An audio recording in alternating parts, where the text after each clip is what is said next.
Maganda rin mga bossing, yan, medyo makulimlim na naman, umaambo na mga boss. Kanina naman sobrang init, pero kahit ganun mga boss, tuloy pa rin tayo kasi ngayong araw meron tayo dito presentable, friendly budget na Toyota Vios mga boss. Oh, bagong washover to mga bossing, kulay silver, tapos bagong palit din yung ating compressor. Yan, kasi nung nakaraan test drive natin to mga boss, medyo hilaw ang aircon.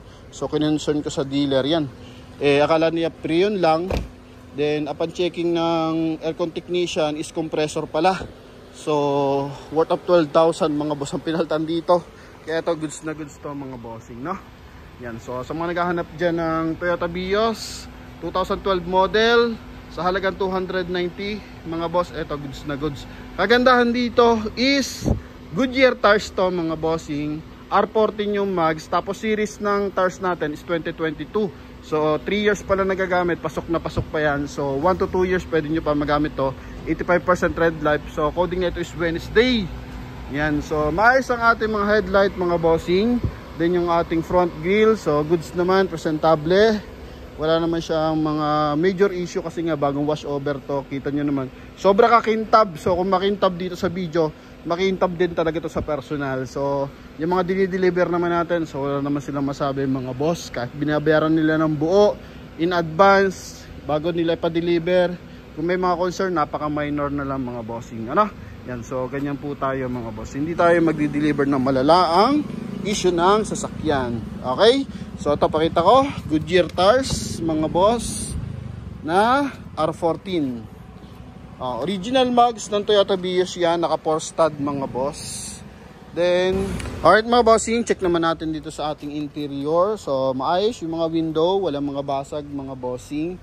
Then, merong delay lang dito sa kanyang power window sa kabilang side. Dito naman okay, yan, goods.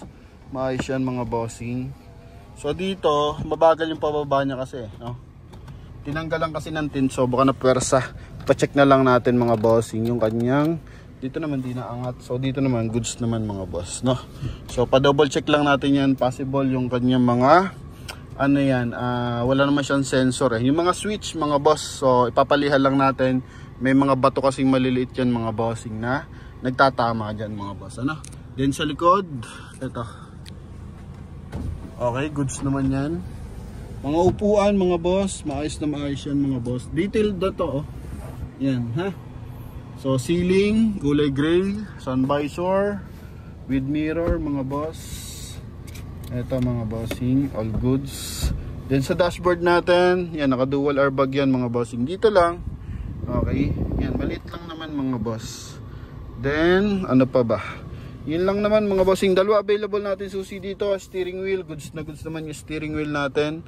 Mileage is 88,000 km mga bossing, ano? So galing to ng Toyota Alabang mga boss. Ito yung kabilang side. So cup holder to mga bossing. Yan, central lock, check natin. Yan, okay, goods. Window lock. Dito naka automatic kasi ito pero sa kabila yan, okay, naka goods naman, naka lock mga boss. So dito okay naman dito mga boss. Dito lang sa kabilang side, no? So tinanggalan kasi ng tint harap tsaka gilid. Pero yung pinakalikod di pa natanggalan mga bossing po. Pero possible tanggalin din yan, ano? Yan, sa upuan, sa front area, goods naman. May maliliit lang na butas mga boss. Pero maayos pa yung po mga bossing, ah. Okay, wala pa siya masyadong lundo. 100% na hindi naman binaha yung ating unit mga bossing. Okay? Yan, so wala mga basa sa flooring yan. And chinek naman na natin yan mga boss. Dito lang sa driver's side, ito may konting punit mga boss. Yan lang naman. Sa likuran, ay unlock natin mga boss. Sa likuran, ito presentable yan mga bossing. Dito cup holder pa rin ito mga boss.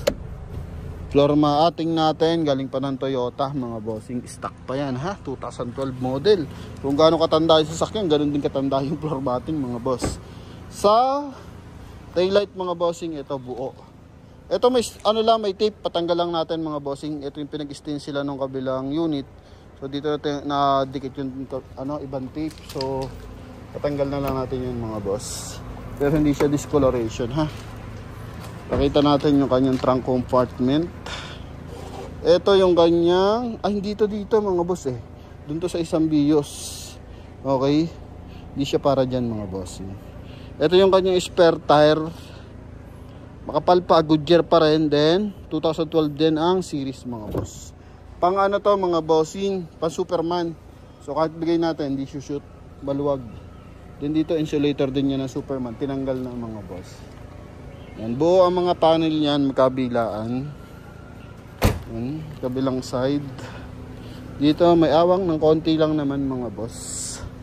Dahil nga bagong pintura, so ito, maayos to mga bossing. Huwag nyo lalagyan to ng car cover mga boss kasi ang issue nito mga boss, kaya nasira ang pintura dahil din sa car cover. So yung mga parang dahon ng payong na car cover mga boss, yun yung nakasigira rin sa kanya mga boss. Okay, ulat arawin mga boss, tapos nung tanggalan nila, wala na, kupas na. Kasi sumama na mga bossing sa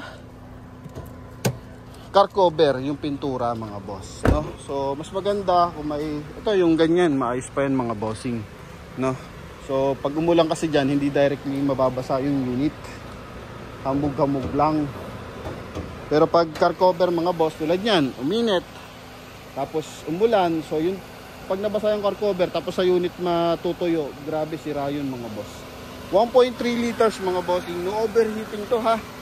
Yan, tapos nagpalit sila ng baterya is March 8, 2025. Yan mga bossing. Nagpalit lang ng compressor to mga boss. Para at least klarado na. Tingnan mo naman kung gaano magtubig yan. Okay. Yan. So major concern natin yan. Lagi. Aircon. Blow by. Tapos transmission mga bossing. No? Okay. Ha? Pag may ganyan mga boss, malaking issue na sasakyan niya, malaking ang magastos mga bossing. So ito, all goods to mga bossing. 1.3 liters, timing chain, gasoline engine.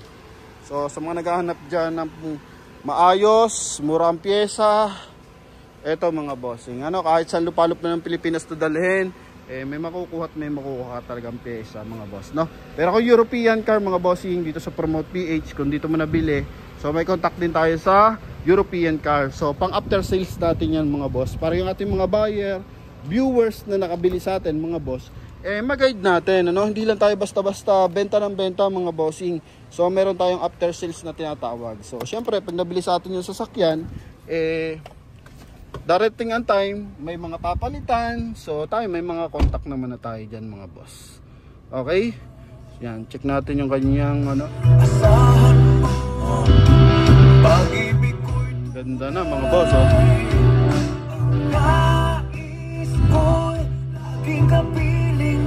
Yun mga bossing. Ito pala nga mga boss is wala siyang ano, tayo power adjust side mirror. Ganyan lang siya, joystick lang. Yan. So lifetime naman ang tibay niyan mga boss. Pag naputol yan, madali lang palitan. Pero never mapuputol yung basta-basta. Okay mga boss. So yun lang naman mga bossing sa mga buyer natin nagkaka-interest dito sa ating Toyota Vios. So eto mga boss, sa halagang 290,000 kasama yung transfer of ownership mga bossing. Ano? Yan. So tawag na sa ating contact number na nasa screen. Connected dyan ang Viber and WhatsApp. And shoutout sa ating mga buyer na patuloy nagtitiwala mga boss. Salamat sa suporta nyo mga bossing. So kahapon nag-deliver tayo ng Lucena. Nakarang araw is Pangasinan. Then first week na October, deliver tayo ulit ng Kalasyaw, Pangasinan. So dalawang Pangasinan na tayo. So para lang yun sa ating mga viewers and buyers na matagal na nanonood and naniniwala na legit tayo mga bossing. So hindi tayo nagdi-deliver hanggat di pa bayad ang sasakyan mga boss. So payment first tayo mga bossing, ano? So sa mga malalapit naman, pwede nyo puntahan. O kahit malayo, mas pabor naman sa akin yun na puntahan nyo ang unit mga boss, no? And same time mga bossing, yung ating Subaru XB nakarating na ng Agusan del Norte mga boss. So sobra kalayo niyan mga bossing, pero yun, nakaka-proud mga boss, sobrang layo na nararating nating unit. Kahit naman yung ating Revo na 2005 ba yun, 2003, nakarating din ng Mindanao mga bossing. Walang sakit ng ulo, walang aberya sa daan. Kasi nga major lagi natin chine-check, aircon, blow by ng makina, then yung mga belt niya kung sakasakali, tapos transmission mga boss. Ano? So, yun mga bossing. Kapag ang isa kasing automatic transmission, nilagay mo sa drive, ay nang umabante, so meron ng concern yan mga boss. So, yun. Madali naman ma-check mga bagay-bagay, ito troubleshoot lang natin mga bossing. Okay, so yun lang naman mga boss. And para sa ating mga buyer and soon to be buyers, so congrats. So, sa mga walang pambili ng unit, kulang sa budget, so pwede nyo gawin yung ginawa ng taga Pangasinan mga boss. Punta ka ng bangko, loan ka ng cash, tapos bili mo na sasakyan sa atin mga bossing. Kasi safe yun mga bossing. Magkaroon ka ba ng problema sa financial, hindi mo man ma-priority yung paghuhulog ng iyong loan, hindi ka mawawalan sa sasakyan. Compared to financing mga boss, may financing pa rin naman tayo mga boss, hindi ko lang pina-priority. Bukod sa malaki yung interest, yun nga, inaalala ko kung magkaroon ng financial problem yung ating mga viewers and buyers, mahahatak yung kanilang sasakyan. So sayang naman yung pinaghirapan. So pinaka best option ko lagi is yun, mag-loan kayo ng personal loan sa bangko o kaya business loan sa bangko. At least yun mga bossing is pera lang yung utang nyo, walang collateral. So di nyo man mabayaran, masisira lang yung pangalan nyo sa bangko. And same time mga boss, yun nga, tatas ang interest nun. Ano, hanggat di mo na siya nababayaran. Pero pag financing naman kasi, ganun din pag di ka nakabayad, masisira din yung pangalan mo sa bangko. And same time, mahatakan ka na sasakyan. So dalawa yung mawawala sa iyo mga boss, no? Yan. Pero sa mga buyer naman natin na kaya naman magbayad, nakikita ko naman yung stable yung income, may negosyo, yan, ino-offer naman natin yan, wala namang problema dyan. Ano? So sila naman kasi may negosyo, so ang source naman nila, kaya nila ipapasok sa financing, dahil gagamitin nila yung pampaikot yung pera nila. Ano? Hindi naman dahil yun sa wala kang pera. Ano? So yun lang mga boss. And para sa mga nangangarap magsasakyan, so sa financing kasi siguro mga 3 months masarap yan gamitin o bayaran, pero 5 years kasi yan usually o 48 months, so medyo matagal-tagal yung. Kaya yung concern ko talaga nandun palagi mga bossing, kasi galing ako ng brand new yan, may mga buyer tayo na nakahatakan ng unit, and ngayon dito sa second hand mga boss, marami tayong mga repo unit, matatas na ang presyo kaya hindi ko kinakagat mga bossing. Ang dami, halos araw-araw may 1,000 lagi na nakataka ng unit mga bossing. Ganun yan sa iba't ibang bangko. Pag tinotal mo, may 1,000 lagi yung nakataka ng sasakyan mga boss. So ganun karami. Kaya tayo, concern tayo mga boss, para bawat pinaghirapan ng ating mga kababayan, mga viewers and buyers, may mapuntahan mga boss. Ano? So kung magkakasabay-sabay kasi yan, monthly, di ba? Yung financial problem, monthly maintenance, tapos bayaran ng bills sa bahay, grabe. So yun, nandun lang yung concern natin, para at least lang may peace of mind tayo ng bahagya, kahit na kulang yung pera natin kung nakapag-loan tayo directly sa bangko, at least may sasakyan tayong magagamit mga boss, no? So yun lamang mga boss, hope nakatulong, and salamat sa mga nagtitiwala. I-comment mo kung saan lupalop ng mundo ka nanonood. Thank you very much, God bless.